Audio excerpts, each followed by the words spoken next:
Sekarang kita ada di salah satu tempat di Jakarta Pusat. Di mana? Ya lihat aja ntar sendiri. Ngapain aja? Ya nggak tahu. Jam berapa ini? Jam 8:30. Cekidot. Di kawasan Taman Ismail Marzuki berdiri sebuah gedung utama untuk pertunjukan teater dan tari yang menjadi panggung bagi berbagai karya seni baik tradisional maupun modern. Namun, di balik nama besarnya, selama ini banyak orang mengenal gedung-gedung teater ini semata-mata sebagai tempat pertunjukan. Masyarakat datang sebagai penonton menyaksikan pementasan lalu pulang tanpa mengetahui bahwa gedung ini juga dapat disewakan dan dimanfaatkan secara umum. Selanjutnya ada Gedung Teater Besar Tim, merupakan ruang pertunjukan utama yang dirancang untuk pementasan berskala besar. Memiliki kapasitas 500 penonton serta sistem tata panggung yang lengkap, gedung ini kerap digunakan untuk pertunjukan teater tari, musik hingga acara seni berskala nasional. Sementara itu, Gedung Teater Kecil memiliki kapasitas sekitar 250 penonton, menawarkan suasana yang lebih intim dan dekat antara pemain dan penonton. Gedung ini sering menjadi ruang eksperimen pertunjukan alternatif, pembacaan naskah, hingga diskusi seni.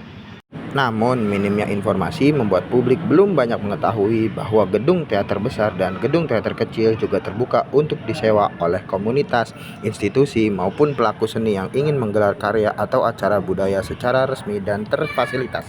Ada tambahan juga dari PJ setempat nih. Selamat pagi, dengan Bapak siapa? Pagi, nama saya Dimas. Saya merupakan staf administrasi penjadwalan kegiatan seni dan budaya UPPKJ Tim Taman Ismail Marzuki. Boleh saya minta waktunya sebentar untuk tanya beberapa hal tentang di gedung teater ini, Pak? Boleh silakan. Kira-kira ada nggak suatu ruangan atau sudut atau fungsi tertentu di gedung ini yang belum diketahui oleh publik, Pak? Ya, jadi memang kalau secara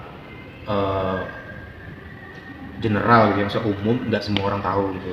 Ya orang tahunya tuh paling gedung teaternya gitu kan. Nah kita tuh sebenarnya ada tempat latihan itu bukan hanya di lantai 4, tapi ada juga di basement gitu. Dan itu fasilitasnya sama kayak yang di lantai 4 yang tadi sudah saya sebutkan gitu.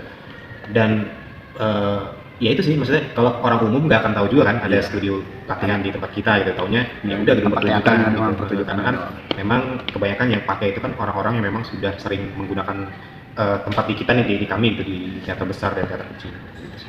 Nah kan tadi kata Bapak ada, nah itu kalau misalkan untuk general atau umum itu untuk mekanisme penggunaan seperti apa ya, Pak? Jadi kita itu semua fasilitas yang ada di sini gitu ya, kita tuh kan sudah melakukan pendaftaran tuh via website. Kita tuh punya namanya website itu pkjtim.com. Jadi semua pengguna yang pakai fasilitas di kita itu bisa daftar secara mandiri. Jadi nanti alurnya adalah mereka akses website kami pkjtim.com. Kemudian nanti mereka harus mendaftar via email yang aktif, yang biasa digunakan sehari-hari, karena nanti akan ada verifikasi dari admin websitenya. Verifikasi kode.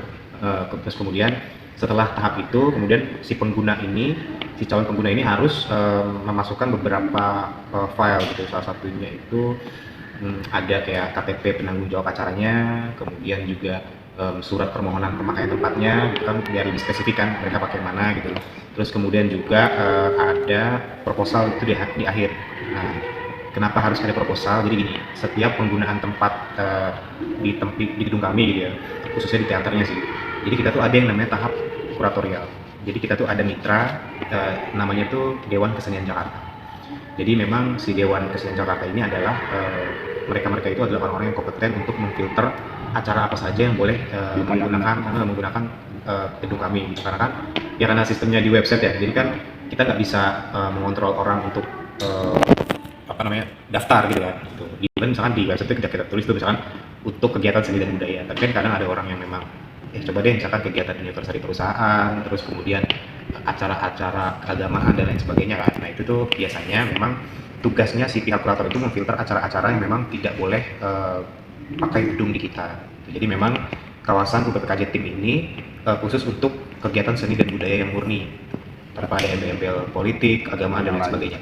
Berarti batas perizinan itu hanya sekedar di luar kegiatan teater atau seni tari itu, Betul. Jadi jika kedua itu boleh atau boleh gitu.